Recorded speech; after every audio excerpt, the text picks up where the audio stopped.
President Abdelfatah El Sisi's visit to the United States. Now we are joined live by Linda Abdellatif, who's going to update us on the latest regarding President El Sisi's visit to the United States. Linda? Good afternoon, Hela. Hello, Linda. Now, President El Sisi is to hold 3 meetings or a number of meetings today. Would you update us on that? Well, correct, Hela. After a couple of hours from now, President Abdelfatah El Sisi will be starting off his activities in the U.S. capital, Washington, D.C., where he will be holding a number of meetings. Now, President Abdelfatah El Sisi will be holding a meeting with the President of the World Bank. You know that the World Bank has allocated $3 billion in order to fund Egypt's governmental, economic, and social program, and also participate in supporting the mega projects that are being implemented to provide job opportunities and improve the living conditions. Actually, formerly, Minister of International Cooperation and Investment, Dr. Sahar Nasr, stressed that providing such a fund by the World Bank is indeed an indication of the international confidence in the Egyptian economy and the government's program, adding that this is a form of a certification in or by one of the world's biggest institutions. Now, also let me tell you that last September of 2016, Egypt received the first tranche from the World Bank worth of $1 billion.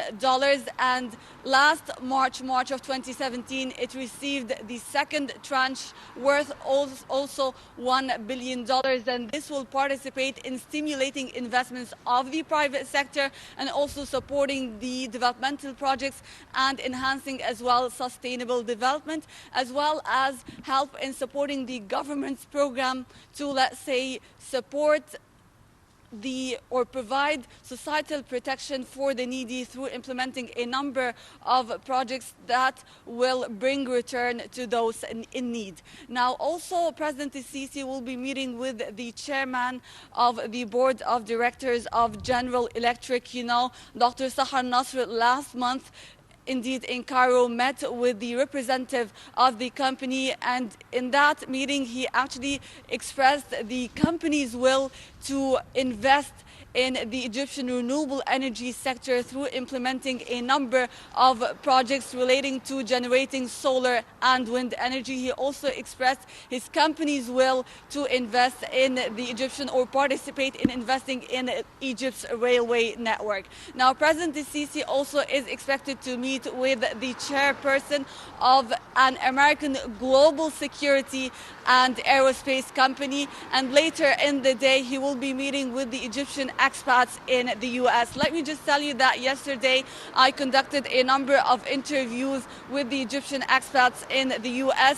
One of them told me that once he knew that President El Sisi arrived, he, along with his friends, left their jobs and came all the way to the place where President El Sisi is residing in order to salute him. And indeed, he told me that a lot of Americans here love President El Sisi. I also conducted an interview with Miss Arab USA, who's an Egyptian Muslim residing here in the U.S., and she told me that she came here at the place of President El Sisi's residence in order to show him her support, and actually she praised President El Sisi's achievement. Okay.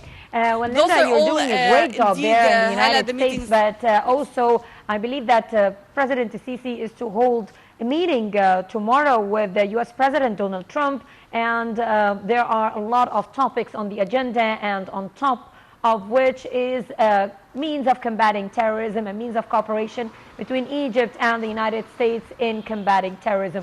What other topics are on the agenda of the meeting?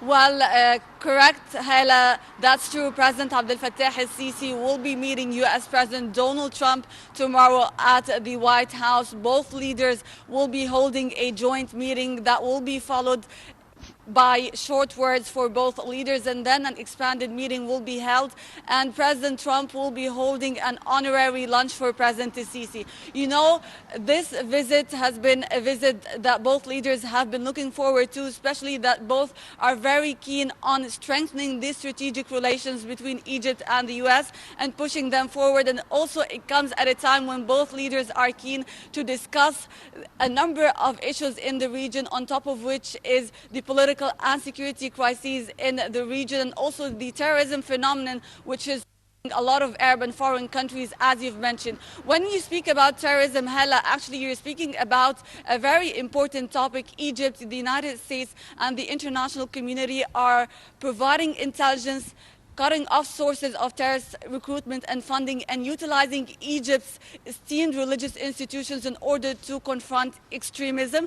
And also, indeed, senior Egyptian officials have been participating in coalition meetings around the world in order to better coordinate strategies and operations to fight terrorism. Earlier this month, or last month rather, in March, the meeting of the global coalition working to defeat Daesh was held right in the U.S. capital, Washington D.C, with the participation from the Egyptian side by Foreign Minister Sameh Shoukry. Now also Egypt, or President Sisi in particular, is leading the Arab world when it comes to evoking a new dialogue to combat terrorism and extremism.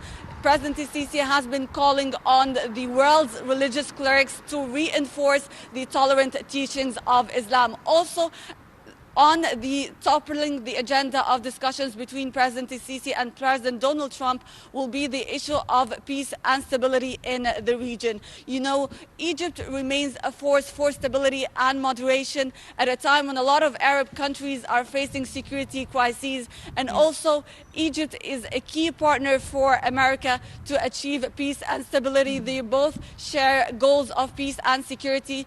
Also toppling the discussion would be the Israeli-Palestinian peace process, or the Israeli-Palestinian conflict, while the Egyptian side sees that the solution to the Palestinian-Israeli conflict is the two-state solution. Egypt supports the Palestinian rights to establish a Palestinian independent state with East Jerusalem as its capital. And also, let me just tell you that President Donald Trump, during a press conference that he held a couple of months ago with the Israeli Prime Minister, said that the United States will be working in order to, let's say, achieve a peace agreement or hold a peace agreement between the Israeli and the Palestinian side. And regarding that, however, he said that both the Israeli and the Palestinian side should coordinate directly regarding such an agreement, and they should have both sides make compromises. Okay. Linda Abdellatif, live with us from the United States. Thank you very much for the updates, and we'll be expecting more updates from you throughout the day. Please stay tuned. We'll be having more updates from you, of course, today and tomorrow. Thank you very much for being with us now, Linda. And ladies and gentlemen, on the sidelines of the business visit by President Abdelfatah El Sisi to the United States, Now TV's international correspondent Linda Abdellatif met with Mrs. Mendy Mohammed, an Egyptian expat in the United States. She mentioned that shortly ago